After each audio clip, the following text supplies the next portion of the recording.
बचपन से लेके बड़े होने तक की सारी रील वापस घूमने लग जाती है जब मम्मी पापा से दूर होते हैं। वो डांट भी अच्छी लगने लग जाती है, जो उस समय बहुत बुरी लगती थी।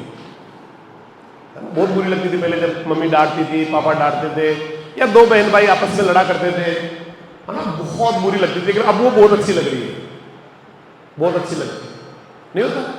दुनिया के सबसे ज्यादा जो महाभारत होता है वो बहन और भाई के बीच में होता है, या दो भाइयों के बीच में होता है, घूसे चलते हैं तगड़े, है ना। लेकिन जैसे वो दोनों अलग अलग होते हैं ना, फिर देखो आप, फिर तो भैया को ले आओ, दीदी कहती है भैया को ले आओ, वो सब कुछ वही रख लेगा, सारे खिलौने वही रख लेगा। भैया कहते हैं दीदी रख लेगी सारे, है ना। तो ये ऐसा होता है बेटा, चेंज के साथ ऐसा होता है। और कल एक दो बच्चे ऐसे भी थे, है ना, दो बच्चे, नाम नहीं बताऊंगा, एक बेटी और एक बेटा, दोनों बहन भाई। तो उनके मामा कह रहे थे कि लोग जो है ना, लोग ये कहते हैं कि कुछ नहीं कर पाएंगे। कल की बात हो, बच्चे यहाँ बेटे भी, उनको समझ में आ गया, मेरे लिए बोल रहे सर कि लोग ये कहते हैं कि कुछ नहीं कर पाएंगे। इसके जो घर और जो है ना, परिवार के जो पड़ोसी है या परिवार के लोग हैं, वो कुछ नहीं कर पाएंगे, ऐसे बोलते हैं। बेटा उनका काम ऐसा करना है, ऐसा कहना है। लोगों का काम तो यही कहना है। लोग तो ऐसे ही कहते हैं बेटा, आज लोगों की बारी, जो कहे कह लेने दे, तेरा भी दिन आएगा, उस दिन हिसाब चुका के रहना। दंगल दंगल, एक दंगल मूवी का जो टाइटल सॉन्ग है ना, उसमें लाइन बहुत तगड़ी वाली कि आज लोगों की बारी, जो कहे कह लेने दे, तेरा भी दिन आएगा, उस दिन हिसाब चुका के रहे। तो मैं कल एक छोटी सी स्टोरी शेयर कर रहा था उनके साथ। पहले बेटा मैं एक हिंगोनिया के स्कूल में पढ़ाया करता था। 2 साल मैंने एक स्कूल में पढ़ाया, 1 साल एक स्कूल में पढ़ाया। तो एक बच्चा, है ना, 2 साल जब मैंने एक स्कूल में पढ़ाया तो 11th क्लास में वहां वो पढ़ा करता था। फिर मैंने स्कूल चेंज कर दिया, तो उसने टीसी कटा के वो मेरे साथ ही आ गया दूसरे स्कूल के अंदर। अब कुदरत को, नियति को कुछ और ही मंजूर था मेरा। उसके फादर, उसके मदर सरपंच थे, फादर जो थे ना वो मतलब ठीक ठाक परिवार था, बहुत पैसे नहीं थे लेकिन अच्छा परिवार। तो पचकोडिया के आगे निकलते एक वटवृक्ष या बड़ का पेड़ आता है बेटा, बेनियान ट्री आता है, उसके थोड़ा आगे चल के घुमाव आता है। ऐसे कभी देखा हुआ, पचकोडिया से निकलोगे तो एक घुमाई आती है। वहां पर उसके पापा जी और एक पीछे कोई मुंडोती गांव के जो है ना, 2 आदमी बाइक से जा रहे थे और एक भयानक एक्सीडेंट हुआ बेटा। ऑन द स्पॉट ही उसके पापा जी की डेथ हो गई। छोटे छोटे बच्चे, बड़ा बच्चा वो 11th पास कर रहा है, 12th में आया है, उससे छोटी बहन है, उससे छोटा भाई है। कितना क्या कहर टूटा होगा उस परिवार पे, आप सोच सकते हैं। और इससे भी बुरी बात क्या हुई, थोड़े दिनों बाद में जब ये मान लो महीना भर हो गया, 1.5 महीना हो गया, तो एक दिन मैं घर चला गया। तो मैं माँ ही बोलता था उसकी मम्मी को ना, माँ बोलता था, मैंने कहा माँ कैसे चल रहा है? बोला बेटा सब कुछ सही चल रहा है। मैंने कहा ऐसे क्या हुआ? कि वो इसको गलत चीजें सिखाते हैं। वो कहते हैं जर्दा खाया कर, पढ़ाई में कुछ नहीं पढ़ा है। मैं भगवान का समय कह रहा हूँ, आप कभी भी उस बच्चे से मिलाऊंगा बेटा, एक word to word, line to line ऐसे कैसे वर्ड दे कि ना उसके परिवार वाले कहते हैं भाई, उसके चाचा ताऊ वगैरह, भाई जर्दा खाया कर, कुछ नहीं मजा आता जर्दा खाने में। वो ऐसी ऐसी जो है ना गंदी गंदी मूवीज दिखाते हैं, वो कभी पढ़ाई में क्या पढ़ा है, धंधा करेंगे, ऐसे बातें करते हैं। और पति का जाने का जितना गम था ना, उससे भी बड़ा गम अब मेरे बच्चों को लेके। अब मुझे बेटा उस समय मेरी जो सैलरी हुआ करती थी वो 10,500 रुपए थी। ये 2005-6 की बात है बेटा। तो फिर मैंने माँ से कहा माँ मेरे पास भेज दे इसको। बोला बेटा तू कैसे रख पाएगा? मैंने कहा तू भेज दे माँ। मैं उसको ले आया बच्चे को, 1 साल तक बेटा उसको घर पे रखा।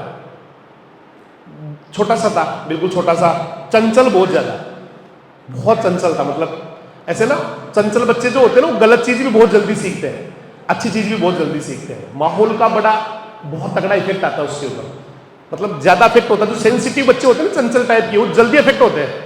उनको कोई गंदा सा दोस्त मिल गया, गंदगी बढ़ जाएगा दिमाग में, अच्छा सा मिल गया, अच्छा बना देगा। 1 साल तक वो बच्चा बेटा घर पे रहा तो रोता रहता था, मतलब ऐसे पापा को याद करके कभी कैसे दो। जो आंटी जी है, मेरे मिसेज है, वो उसको जबरदस्ती खाना खिलाते हैं, ऐसे उसको लाड प्यार से बेटा कोई बात नहीं, ऐसे है ना ये। अब 1 साल वो बच्चा बेटा वहां रहता है, उसके बाद उसका वो थोड़ा चेंज हो गया, उसका बोलना चलना माहौल से अपने आप बदल गया, और जोबने यूनिवर्सिटी में उसका सिलेक्शन हो गया उसके बाद 12वीं के साथ। फिर वो 4 साल पढ़ा। इस समय कोई अगर सबसे जबरदस्त कोई संस्था है ना बेटा तो वो ईडी है। ईडी के नाम से नेता रही थर्राते हूं, उसमें वो इंस्पेक्टर बन गया।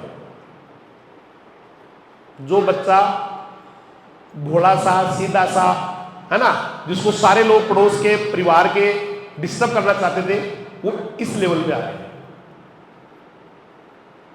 फिर यही नहीं, जब वो अच्छा कर गया ना बेटा तो छोटी वाली बहन RAS बन गई। फिर यही मामला नहीं रुका, उससे छोटा भाई वो सेल टैक्स में इंस्पेक्टर बन गया। एक बच्चे की दिशा बदलने से पूरे परिवार की दिशा बदल गई बेटा, पूरा परिवार बदल गया। आज एडवांस फैमिली में आता है बेटा, मोस्ट एडवांस फैमिली में, कुछ बच्चे जानते भी, वो उनको पता है ना, कईयों को समझ में आ गया भाई सर किसके लिए बात कर रहे हैं। बहुत एडवांस फैमिली हो गई, लेकिन उसकी श्रद्धा और उसका विश्वास इतना है कि मैं बता नहीं सकता शब्दों में उसको। वो उस बात को इतना मतलब यूं है उसके कि मेरे जो है ना, मेरे दूसरे पिता है, दूसरे भैया है, दूसरे चाचा है, दूसरा परिवार है, ये मतलब परिवार है, ऐसे दूसरा नहीं परिवार है मेरा, इतना उसका वो आज भी वैसे ही है। जब मदर की डेथ हुई ना बेटा, माँ की डेथ हुई थी अभी 1.5-2 महीने पहले, 1.5 महीना हो गया, तो रात को 12:30 बजे व्हाट्सएप पे अपडेट किया था। पहले हमने किया नहीं, डेथ 11 बजे करीब हो गई थी, 10:30-11 बजे करीब, लेकिन मैंने सोचा कोई परेशान होंगे, तो रात को 12:30 बजे करीब हमने स्टेटस लगा दिया, भाई सबको पता लगना चाहिए, सुबह देख लेंगे कुछ लोग। तो 12:30 बजे रात को फोन आ गया, बोला क्या हुआ, मैंने कहा ऐसे हो गया। वो पुणे से वहां से फ्लाइट नहीं थी बेटा, वहां से उसने रात को 2:30 बजे केब की और 150-200 किलोमीटर मुंबई आया, फिर वहां से फ्लाइट पकड़ी, और वहां से बेटा जब दाह संस्कार हो रहा था ना, तो वहां के वो दाह संस्कार में शामिल हुआ, और 3 दिन तक 1 मिनट के लिए रोने से नहीं रुका बेटा वो, क्योंकि माँ से उसका स्पेशल लगाव था। माँ से जो है ना बेटा स्पेशल इमोशंस थे उसके, क्योंकि माँ जब भी वो आता था ना बेटा तो उसके लिए चूरमा बना के तैयार रखती थी, माँ उसके लिए खाना बना के तैयार रखती थी, अपने हाथ से खिलाती थी। ऐसे मतलब इतना नौकरी लगने के बाद की बात है, पहले तो यहां रहा तो खिलाते ही थे। तो ऐसा एक मतलब उसका इतना, अब एक वो कल परसों वाली जो हुई ना वो, तो उसको भूल गए बताना, तो नाराज हो गया वो कि मुझे क्यों नहीं बताया, इतना हो गया बड़ा, मतलब बहुत ज्यादा उसका इमोशनल अटैचमेंट है, पूरा एक फैमिली मेंबर की तरह है। तो लोगों का जो काम है ना बेटा वो ऐसा करना है। वो आपको जिंदगी में अगर कोई कामयाब करना चाहते हैं तो केवल आपके मम्मी पापा और घर वाले कामयाब करना चाहते हैं, बाकी सब आपको बर्बाद देखना चाहते हैं बेटा। आपके पड़ोसियों ने, आपके आसपास के लोगों ने, भले ही वो सामने से बहुत अच्छी एक्टिंग कर लेते होंगे, भले ही वो सामने से बहुत अच्छी एक्टिंग कर लेते होंगे कि नहीं हम तेरे साथ है, बट वो कभी भी आपका भला नहीं चाहेंगे बेटा। वो तो टेंशन में रहते हैं कि जो बच्चा गया है ना कहीं वो रुक नहीं जाए वहां, और रुक के कुछ अच्छा नहीं कर ले, नहीं तो कल को ये परिवार ना हमसे आगे निकल जाएगा, हमसे बहुत एडवांस हो जाएगा, हम पीछे रह जाएंगे। एक नेचुरल बेटा जेलियस होता है इंसान के अंदर, एक जेल्स मतलब एक ह्यूमन नेचर है, प्राकृतिक रूप से किसी से ईर्ष्या हो जाती है ऑटोमेटिकली जब कोई अच्छा करता है।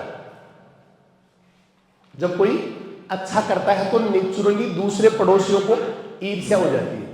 आपको ऐसे बहुत सारे परिवार मिलेंगे जिनका कोई दूसरों से ज्यादा वास्ता नहीं है, वो राम राम करके चलते हैं, सबको नमस्कार करके चलते हैं, फिर भी आसपास के लोग उनकी बुराइयां करते हैं। अगर आसपास के लोग बिना कारण किसी की बुराई कर रहे हैं ना बेटा, तो ये मान लेना वो परिवार सही दिशा में आगे बढ़ रहा है बेटा, वो सही जगह जा रहा है। जब आप अच्छा करोगे तो नेचुरली आपके आसपास के लोग आपकी बुराइयां करेंगे, आप में 1000 कमियां बताएंगे, और उन्होंने तो डीजे तक बुक कर रखा है आपकी तबाही पर बजाने के लिए, कि जब आप बर्बाद होके जाएंगे, आप नहीं पढ़ेंगे या कुछ अच्छा नहीं करेंगे तो साला डीजे लगवाऊंगा, मजा आएगा मेरे को, वो तो ये चाहते हैं।